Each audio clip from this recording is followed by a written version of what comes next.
Hello, and welcome to a meaningful conversation about exploring the emotion of anger so we can control it instead of it controlling us. I'm so glad that you are here. I'm so glad that you are watching and listening. This is an intensely deep, personal conversation for so many of us because oftentimes our anger just feels like it's taking control. And I don't want you to have this idea that when I say control, I mean holding onto it so tightly that it causes you stress. I mean control with peace and ease so that the anger that we're feeling, a very normal emotion, is not in the driver's seat, is not making our decisions, is not where we're reacting and responding from when it's not supporting us or those around us. It's a control of ease. Not always easy, but of ease, so that we can experience the freedom that we so want to experience while we're working through whatever the emotion is that we are working through. And today we're exploring the emotion of anger. Recently, meaning recently when I'm recording this, I found myself in a state of being angry all the time. And I've been in this space before, but not to the point where I just felt like nothing I could do or none of my tools would help me get out of it. It was just this like rage. It was a fire in my belly. I couldn't get myself to a state where I could even stop for a moment and question, like, why are you so angry? I couldn't watch the news. I couldn't scroll through social media. I couldn't even be with my own thoughts without being angered. Everything felt like a trigger. And I had this urge, and I'm so glad that I resisted it because it wouldn't have been supportive to myself or to other people as well. But I had this urge to go online and to express all the things that I was angry about because I wanted someone, the people who were reading it and commenting, to validate my anger. But even though that's a very normal response when we're in a reactionary state, it would have compounded my anger. It would have made me take up permanent residence in that emotional state, and I didn't want to do that. I wanted to be able to work through that. I wanted to be able to acknowledge why I was feeling so angry. I wanted to have the awareness. I wanted to be able to take my anger and turn it towards something more positive as a positive fuel if that was something that I needed to do. I just really wanted to understand what was going on emotionally. Before we begin and dive deep into this conversation about anger, what I really want you to know is that anger isn't a negative emotion. It's, of course, not a state that we want to take up permanent residence in, but it can be positive fuel. It's positive fuel when we're working towards a worthy cause, when we're focused on something that we want to change, when we need to make necessary changes. It can help to motivate us when we're working towards a solution to like some problem that we have. It can be that fuel so often to help us, to catapult us forward, because it does give us that fire in our belly. But it's really difficult for that to be positive fuel when we're not even aware that it can be, and when we're not even paying attention to where we've taken up permanent residence in it and how it is controlling us and our reactions and our behavior and our relationships and our reactions and our actions and our inactions and our outbursts. So this is just really all about having that self-awareness, because what I'm seeing lately is not really the positive fuel from anger. What I'm seeing is anger towards being different, anger towards acting differently, anger towards believing in different things or thinking differently, like towards each other. We can't even have a different opinion without collective anger directed towards us or us at it. And what I'm also seeing is just a lot of anger around our circumstances and where we are now and what we've been experiencing. And again, all normal reactions, especially when we are in very scary or unknown or new experiences that we've never dealt with before, or we're just feeling like, why me? It's all very, very normal, especially when it begins to compound. And for me, when I finally took the time to look at it in myself, I noticed that I was angry about things that I had been sweeping under the rug. Things that I knew I needed to deal with, but I just didn't know where to start. And in some cases, I was avoiding having the difficult conversation. And in some cases, I was avoiding having those difficult conversations because I felt so defensive. And I knew that I couldn't have the conversation without my defenses going up. And I knew that if my defenses were up, the conversation wouldn't go anywhere anyway. So I was like really in a blame game, right?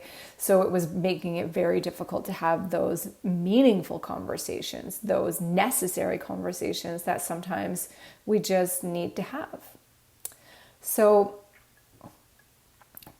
where does our anger come from? That's a really good question. I think sometimes our anger is a symptom of another emotion. And this is why it's so helpful to ask ourselves why we are angry. And one of the things that we can ask ourselves is there a fear being triggered? Or is it coming out as anger because saying the real truth brings up a fear of being abandoned? That maybe you have a limiting belief around being abandoned. I know I have that one.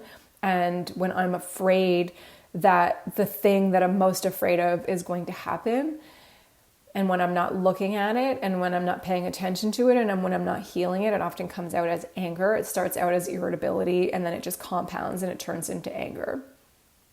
And it could even just be like your health. Maybe you've not been sleeping or eating properly due to stress, and that's making you irritable.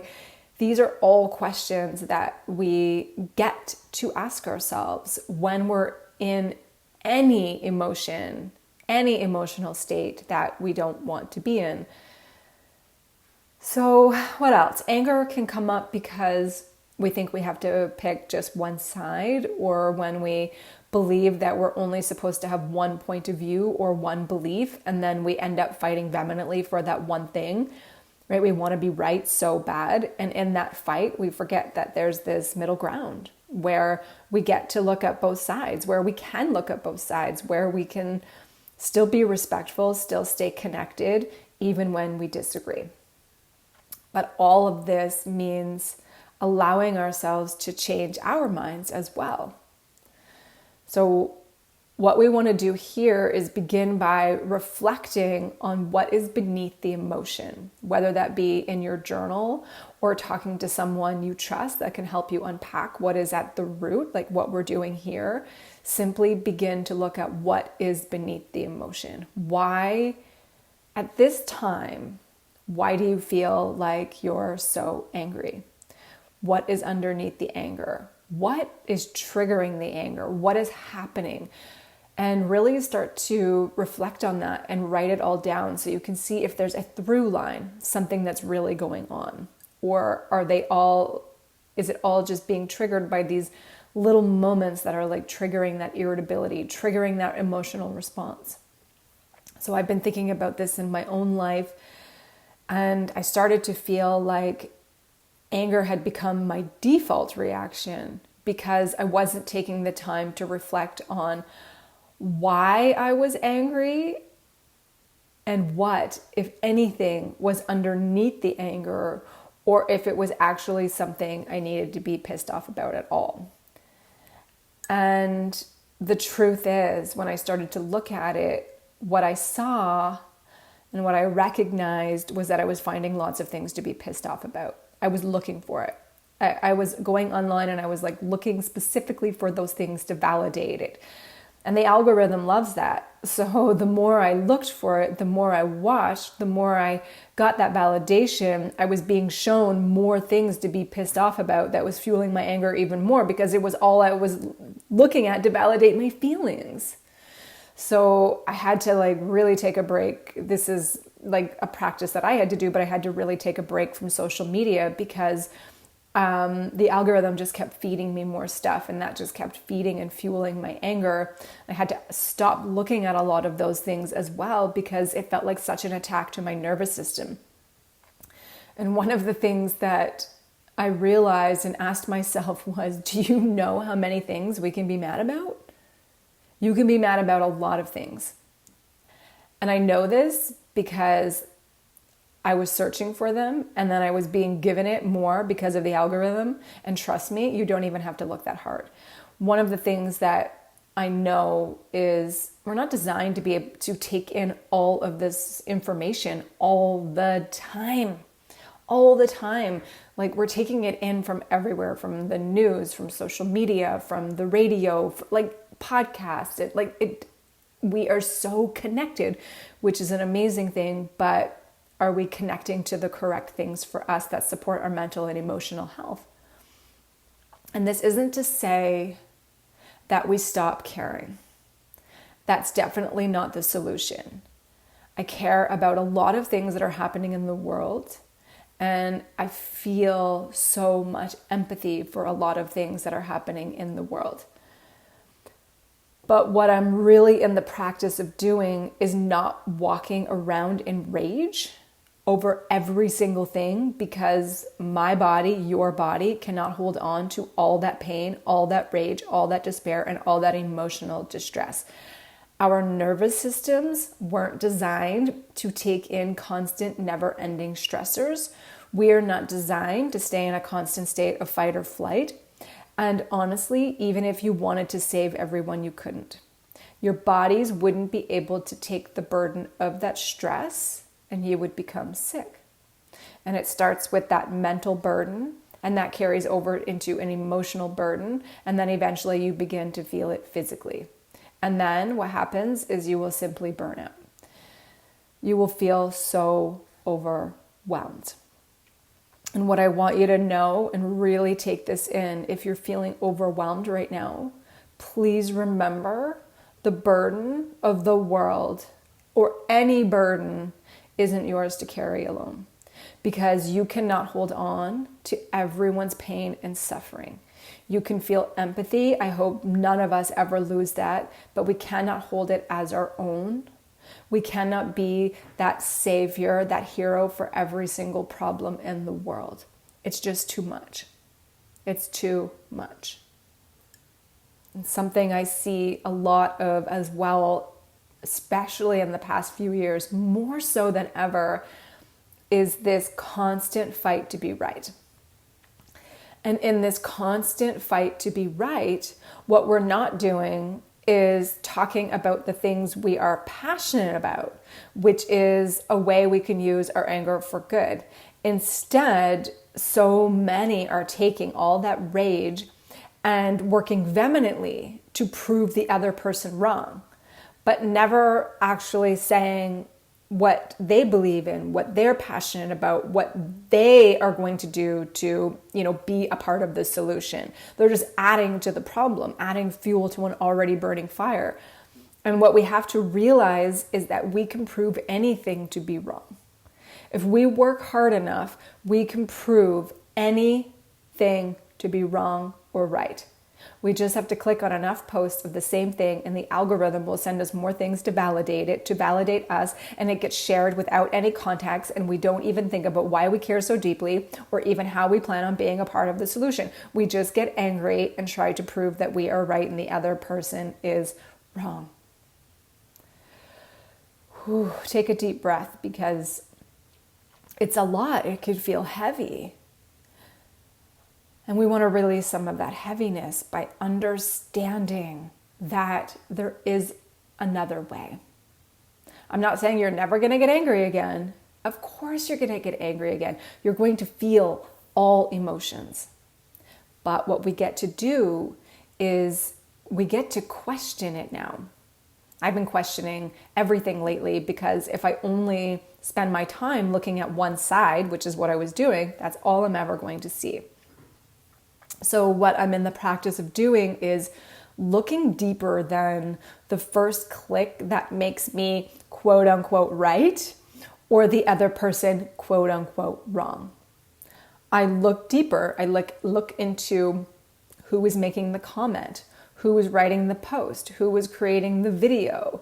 Where is their perspective coming from? What is their experience with this? Why are they sharing this? And I just go a little deeper. Who are they?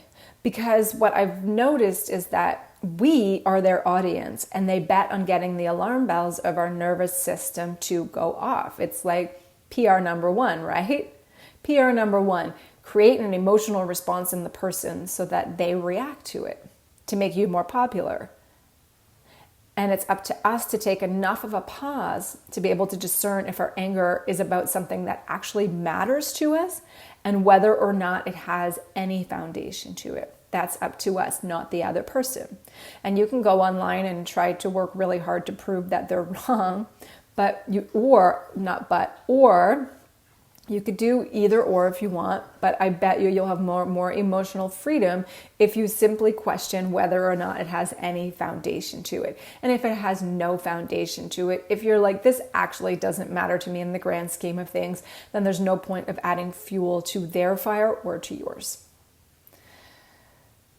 So something that we can do before we engage with someone, whether that be in person or online, someone that we disagree with, is we can get into this practice of engaging with respect, starting the process of connecting to them, communicating with them, engaging with them from this state of, I'm willing to be wrong, I'm willing to have this conversation, and I'm going to put my defenses down. It doesn't mean you agree with them. It simply means taking a beat, a pause to process why you were angered by them before you tear them apart. And this also allows us to remember that they are human beings with their own beliefs, their own values, their own ideas, their own thoughts, their own experiences. And instead of reacting, we practice responding from that space of respect. Again, it may mean you don't ever agree with them. It may mean that you still think they are wrong. What this is all about is about diffusing the anger. And that's what we want to do. We want to respond, not react. Because reacting is instant, and we don't usually think of the collateral damage. We don't think about who will be hurt or what we are reacting to when we are in a reactionary state. And so often when we are in that angry state, we're reacting. When we take a pause, when we take that beat, we get into responding. And responding is taking time to think before we speak. And in this responding, in this pause, we ask ourselves some questions before we just dive headfirst into the mosh pit with the already angry mob. And questions can simply be, how can I communicate this in a way that will be supportive? How can I talk about this, comment on this, respond to this in a way that will be constructive? How can I respond to this? What can I say that will align with my values?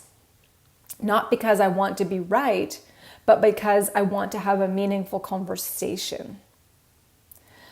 So ask yourself, when you are angry, are you reactive or responsive, right?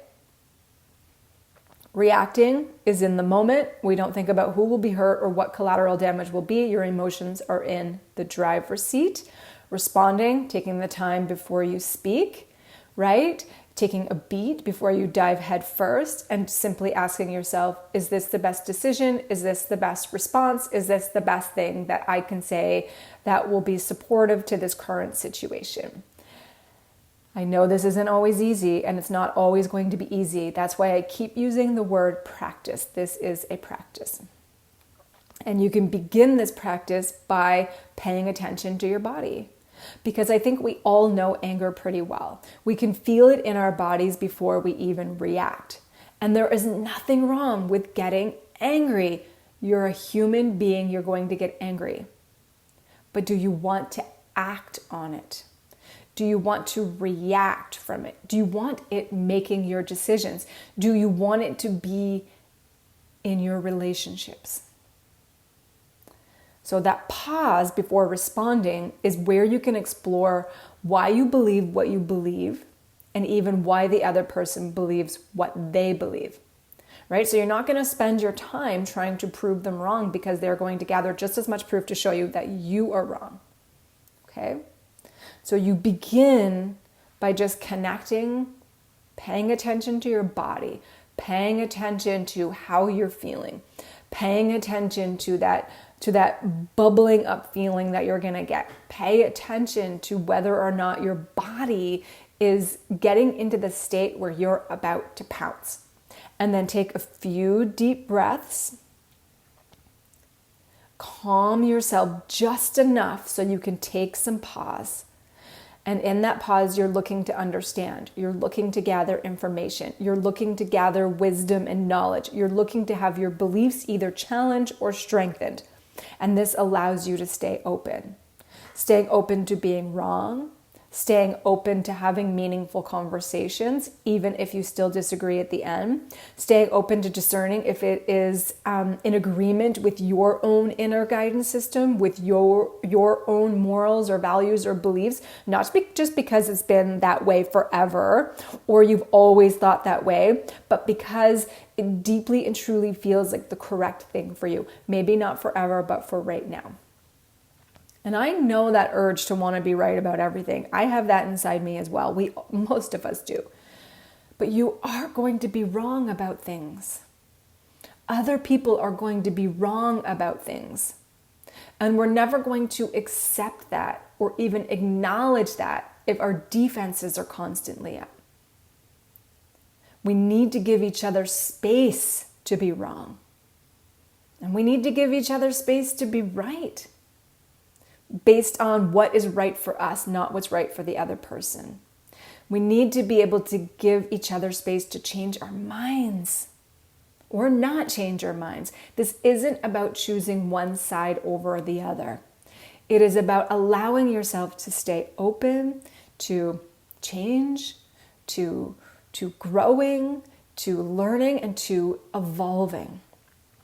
There's this really wonderful quote in the book Codependent No More by Melody Beattie.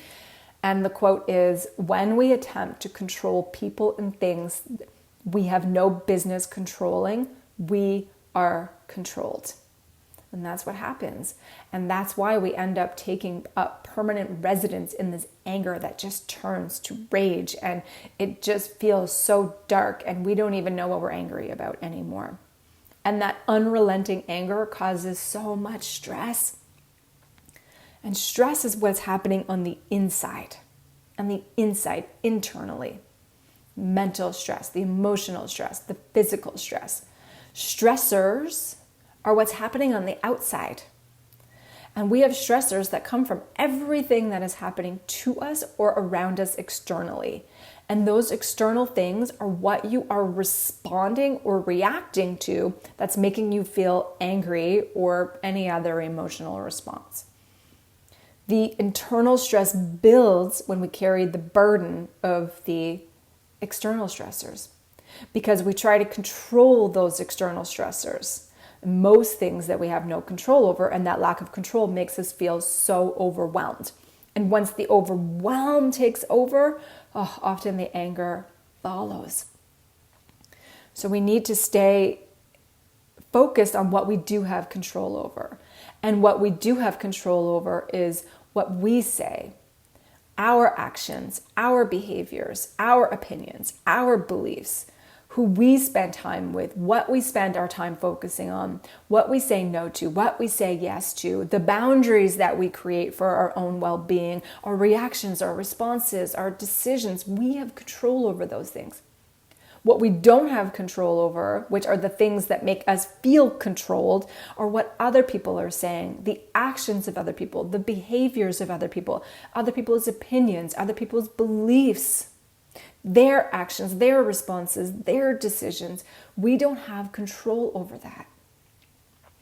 And what works best for me is turning towards what I do have control over, which is taking care of my internal environment.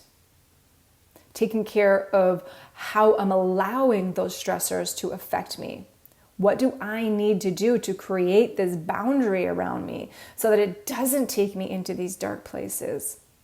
So that I can take care of my mental, emotional, and physical health when I am triggered. And of course, I'm going to get triggered.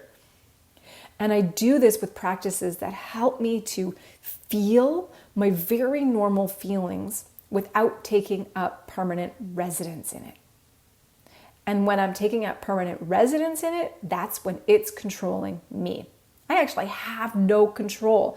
I think that I'm controlling it, but what's actually happening is it's controlling me.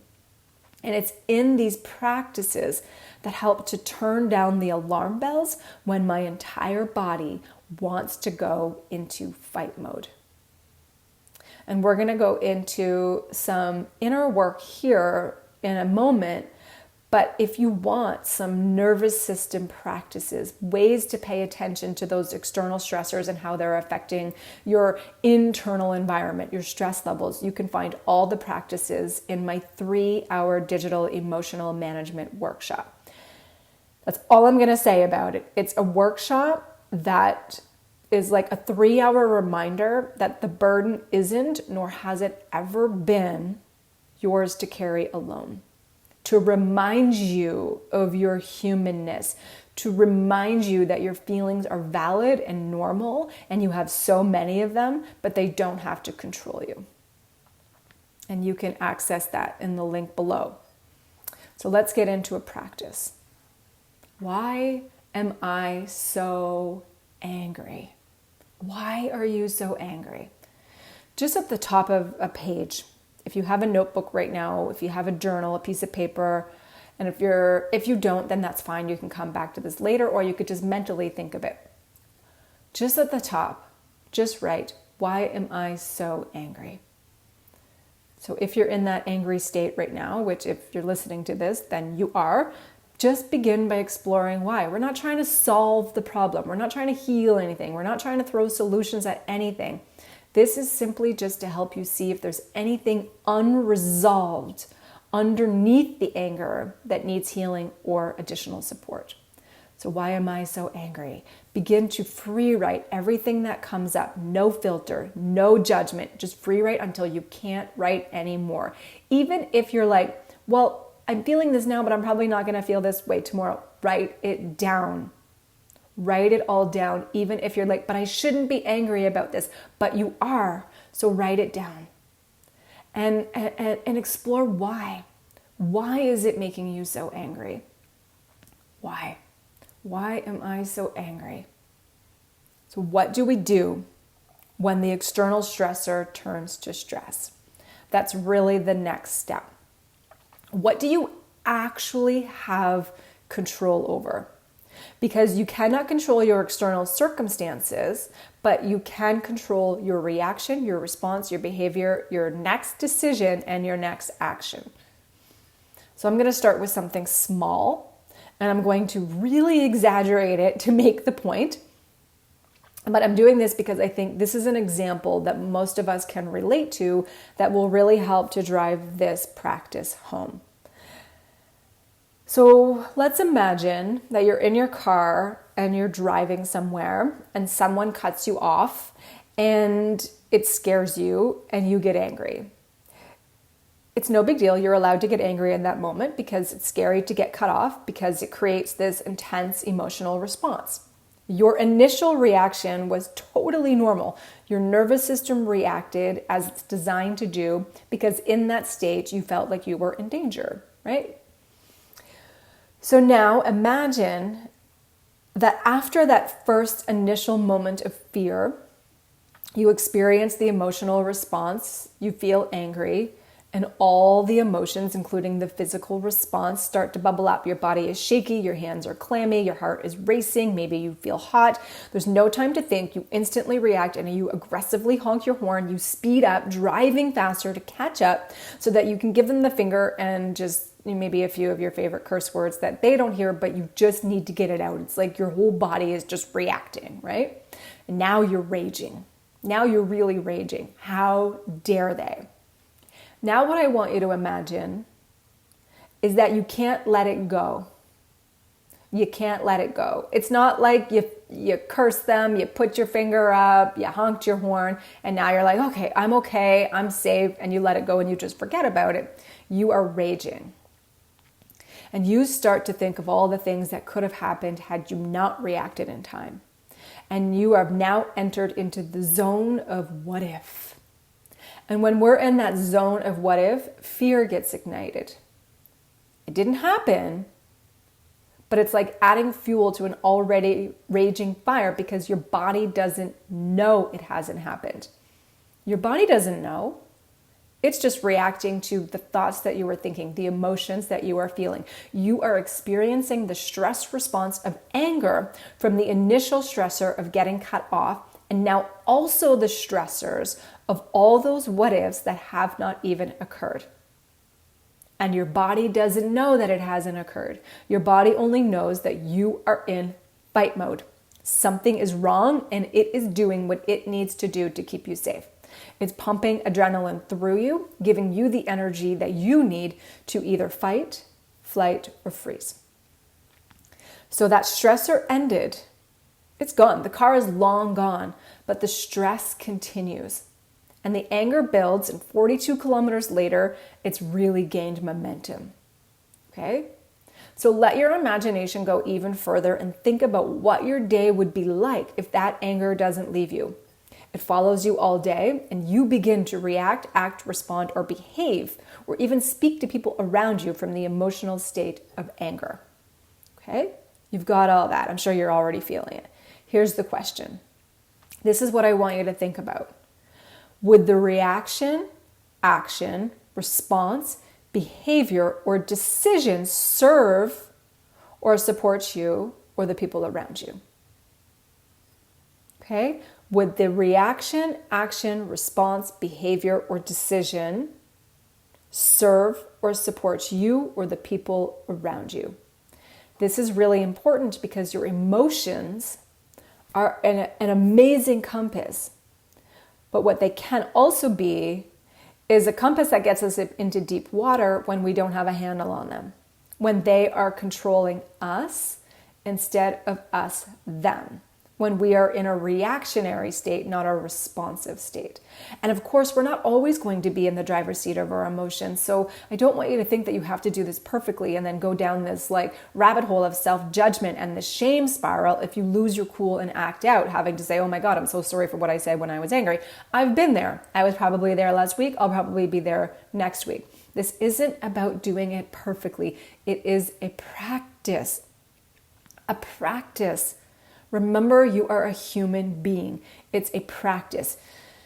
And the practice is feeling the anger, but not acting on the anger. And sometimes we're going to get it right, and sometimes we're not, and that's okay. We try again. We practice again. And sometimes it's going to be easy based on the experience that we're in and the amount of time that we have to take pause. Sometimes we don't have that moment where we can take a deep breath and take pause before we say what we, need to say, or before we react, or before, we respond to something. Sometimes it's just in the moment. So the experience matters in this practice as well. So for me, during the time when I was so angry about what felt like everything, it was beginning to impact my ability to connect with my work, and it was impacting my relationship with my clients, and even my romantic relationship, and even my friendships, because I just didn't want to be around anyone because I just felt like this pressure cooker wanting to explode. I was feeling so many feels, and I really needed to take a moment to take care of my inner world and think about how I could act from how I wanted to feel, not from how I was feeling. I was only able to do this in that moment because I had the time and the space to be able to take pause and ask myself some questions. So that's where the practice really comes in. in those moments when we do have that ability to take that pause, when we do take the time to go within and explore why we're so angry, that's where the practice begins. And it helps us in the next time something comes up and something gets triggered as well, because we start to recognize our triggers and our stressors too. So here's some questions that you can ask yourself. So you're in this angry state. You probably already have this idea, this thought in your mind of how you would want to react. Is this next reaction how you actually want to react? Really think about it. If not, how can you respond or react in a way that will be more supportive and not just add fuel to the fire? Another question you can ask is, if I say this, if I write this, if I share this, will I regret it later? Is it just going to give you a temporary good feeling, like, see, now I got you, right? Will you regret it later? Really be honest about that. Take the time. Another question that you can ask is, how can I be a part of the solution? If it's something that is just like, God, I can't believe this is happening. Like, this is just not the way it should be. This is not how someone should be treated. This is not how we should do this. We should be able to do things differently. I want to be a part of the solution, not a part of the problem. Well, how can you be part of the solution? And ask yourself, what part can I play? How can I help? Is there a way I can use this anger in a proactive way? And another question you can ask is, what would I do if I felt the way I wanted to feel? If you didn't feel angry and you felt the way you wanted to feel, maybe you're like, I want to be angry about this because I know that my anger is normal, but I want to come at it from more of a place of calm, of peace, of being a part of a positive solution. Okay. What would I say, write, or share from this place? What decisions would I make from this place? What action would I take from this place? And sometimes I'll think about my values and who I want to be and be seen as, and I'll ask myself, how would this woman act? How would this woman react and respond? How would she show up for herself and for others? And then from this place, you know that it's okay to feel whatever it is that you're feeling, while also giving yourself an emotional compass to follow that's more supportive. And it prevents you from taking up permanent residence in that state of anger. You claim the anger. It just doesn't claim you. And I know it sounds so simple, but I also know that it isn't actually simple. Not when you are feeling all the big feels, because anger is so powerful. So powerful. So for me, the anger was taking over because I ignored the signs and let it compound for months. So it's better to feel your feelings right away and not bypass them. Because when we try to stuff it away, what they do is they gain a life of their own and they grow. And it's so much harder to dig it up when they've taken up root, like deep roots. So the next time something is about to set you off and you start to feel your body shift, put the brakes on and ask yourself some questions. So a few more you can ask is my anger warranted? And even if it is, will it help the situation to react the way that I was just about to react? Can I react in a different way to get a more positive outcome that won't ignite someone else's defenses or add fuel to mine? Will my words hurt the other person or me? Will they hurt the other person and I'll feel guilty about it later? Really go deep with those inner self-reflection questions. This will also help to calm your nervous system because you're taking pause, giving your brain and your body a new thought process other than the thing that triggered you and made you so angry. You're giving it something else to focus on, letting it know that there is another way. There is a way out of this. So I want to wrap up this conversation, but I want to just give you one more practice, and we're going to bring your body into it, because your body is really the first to react. So I highly recommend using your body to help you through whatever emotion you're feeling, especially when it comes to anger, which is so powerful. And a practice that you can do anywhere, anytime, is to breathe through it. This isn't going to solve the problem or all the problems. What this will do is calm your nervous system and turn down the alarm bells so you can respond in the way that you want, so that it doesn't compound. Because breathing creates an actual physical shift, and that's what we want to do to get out of that fight, flight, or freeze response. So in this practice, what you do is you breathe in, you count to 5 while you're breathing in, you hold your breath for a count to 5, and then you breathe out counting to 5. So it's like 15 seconds, and you continue to do this until you feel yourself relax, until you feel that shakiness go away, until you feel that like need to react and say all those things that you're thinking go away, until you feel your body calm. And something that you can do, I do this often, is while I'm going through this breathing practice, is talk to yourself. You've talked yourself into the frenzy, so we can talk ourselves out of the frenzy as well. And something that I'll do in between that 15 seconds is, I'm not going to let this control me. This is not how I want to react. It is okay for me to be angry, but I don't want to add fuel to an already raging, angry fire. You can get through this. You can feel this without acting on it. You're going to regret saying that. Just give yourself time to process it. And I keep speaking to myself. And then I do my breathing exercise. Breathe in, count to 5, hold your breath, count to 5, breathe out, count to 5. 15 seconds.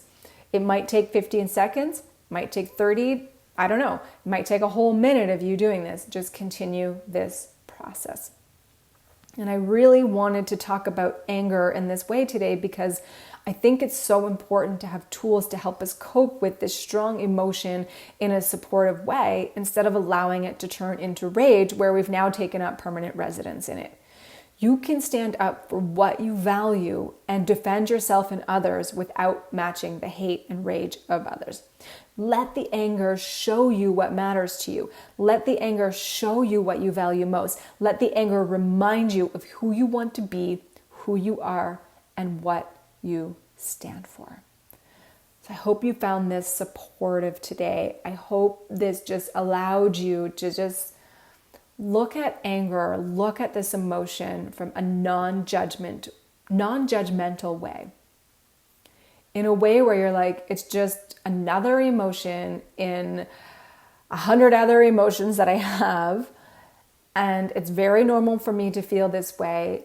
And even though I feel like I have no control, I actually do have control. I just need to take pause long enough so I can explore what's underneath the anger and not take up permanent residence in it.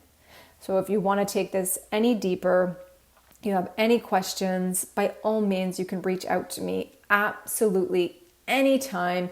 You want more practices, you want to continue the conversation with me, please send me an email at Laurie-a-Sheldrick@gmail.com, or you can follow me on Instagram. Laurie-ann Sheldrick is my handle on Instagram. I love having conversations over there in the DMs. But just please know you're not alone. You've never been alone. And if you feel like you're alone, I just want you to know right now that in me, you have a constant support system. I'm there for you every single step of the way if you need it. Have a wonderful day, and I'll see you back here next time when we're dealing with the next emotion.